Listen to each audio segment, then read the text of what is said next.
Yan naman. May usap ko dyan.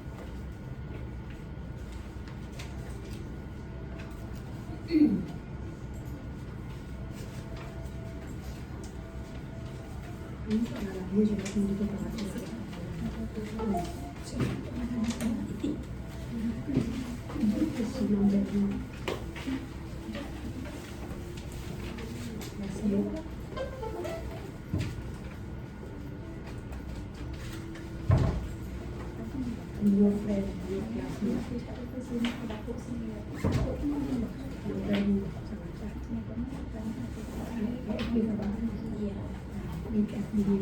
Dami akong vlog. Akong vlog. Okay naman. Okay naman. Ano naman ako dyan?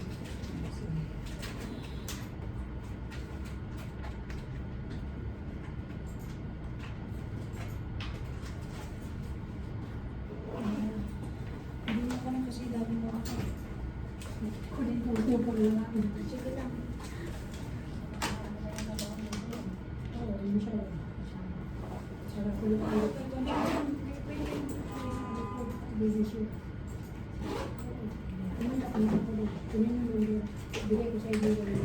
So good afternoon everyone.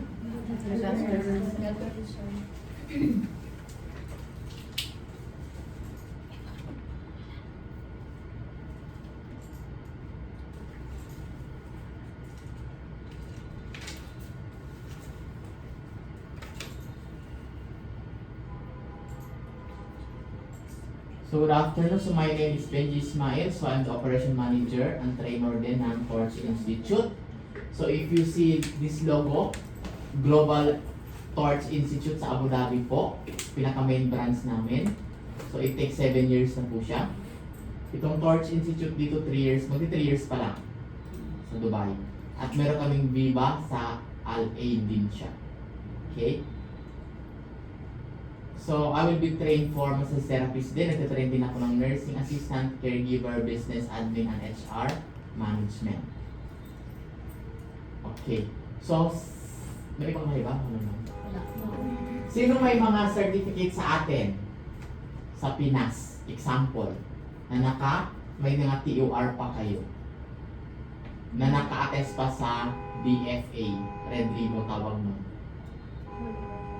So, college or high school ba, di ba? Pwede mo naman pag may apply Diploma na lang ng sir sa abroad. high school eh. Pag mag-apply ka ng abroad, ito pa DFA daw, di ba? Pero naiwan ko sa akin sa Pinas. Ito pa red ribbon, Yes, sir. di ba? Pa red ribbon daw natin, babayad tayo sa DFA, ganon. Ang question, nagagamit ba dito? Hindi. Hindi siya acknowledge at hindi siya ina-acknowledge dito, hindi siya gamit. Kahit red ribbon pa yan. Kasi pera lang kayo sa Pinas dahil. Yes, sir. Pera lang. Kuha ka ng NBA clearance, pipila ka pa. Di ba? Yes, sir. Hindi ginagamit ng NBA dito, hindi. Nga. Di ba? Pera lang kasi sila. So dito, they need kasi MOFA attested. Tinatawag siyang Ministry of Foreign Affairs. The word na foreign, pang ibang bansa. Pang international. Oh, foreign. Okay? So here, mostly they need talaga ganun. Even caregiver ka ba o nursing ka ba na dumaan ka sa PESDA? Wala din. Hindi siya acknowledge dito kasi meron siyang expiration. Example lang to. Ang KSD kasi natin walang expiration. So, kahit dito hindi siya acknowledge. Okay? Useless lang to. So here, they need talaga na KHDA. The word na name KHDA. Knowledge Human Development Authority, Dubai Knowledge. Tinatawag nilang, pag sa atin, CHED, pag college kayo, DepEd, pag high school kayo or elementary, higher education siya sa UAE. Kaya tinatawag siyang KHDA. Pag natapos kayo soon, i-apply natin yung certificate nyo by the diploma talaga siya. International certificate.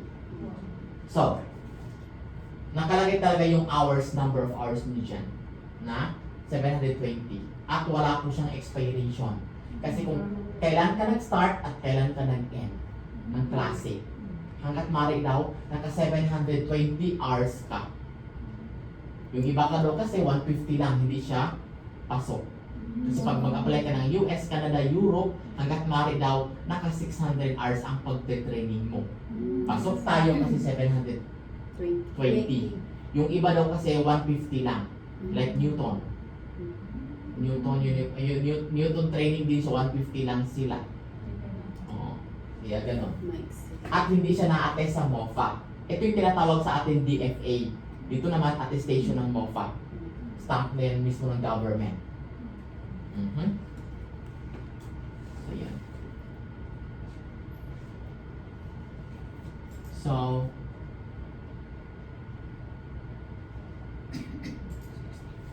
welcome to Torch Institute, Dubai, on Pasig branch. So, meron kaming branch sa Riga.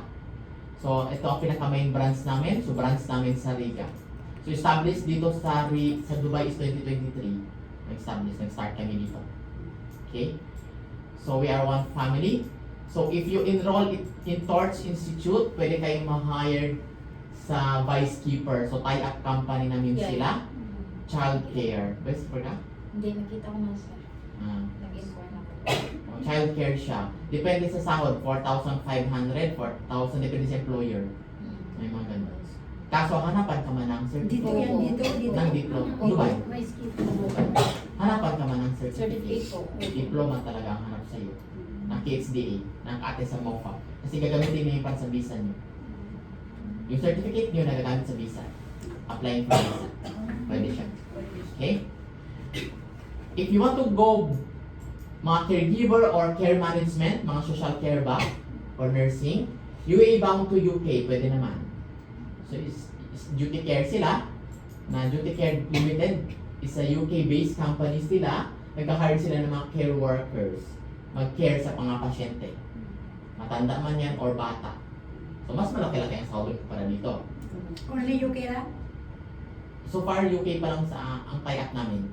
Pero may marami na ng agency din na open dito, pero be careful na lang sa mga scam. So, meron ako suggest kasi next year mag-Canada ako pero pina-Europe muna ako ng immigration. Okay. Tapos sabi ko, after ko dito mag-graduate, isubmit ko din yung certificate. Europe, ano yung saan sa Europe? Sa ano ako, Luxembourg? magpili ako muna pero actually yung ano ko Canada talaga. So, yung ano ko dito, Canada Hospital. Hospital ako. Ang sabi, Nursing home, home care, or hospital talaga. Pag nursing assistant. Pwede. Marami kami estudyante ngayon, Europe talaga. Luxembourg, Croatia, so, kung sino ang may Ireland, gusto na Finland. kagaya ko din, mag-apply kayo kung asan ako mag-apply. Mamaya pag after ko dito, pumunta ako doon. Anong agency? Canada Immigration Consultant Management. Saan dito sa Vera? Dito sa ano, ABC. Puro mga IDCB. Oo, pero mga Pilipino andun yung mga staff. Legit ba? Sorry. Legit yan.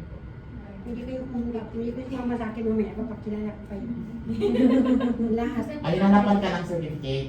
Hindi, ano ka muna. Fill up ka muna. Pero ang requirement kasi kailangan mayroon kang certificate. Oo. Kasi pag nowadays kasi ang Canada direct PR ka. Yung, Once healthcare ka, like caregiver ka ba or nursing assistant yung ka, sa akin, direct first, PR ka. ano ko muna. Application. Yes. Registration muna. Nung September ako nag-apply. Ngayon, tapos na ako ngayong araw. Okay. Pati yung Good. ano ko, pati yung document. Magpagawa ko lahat. Yung mga experience ko, international. Ipagawa ko sa Pilipinas, resume lahat. Sa Tapos submit ko lahat. kanila.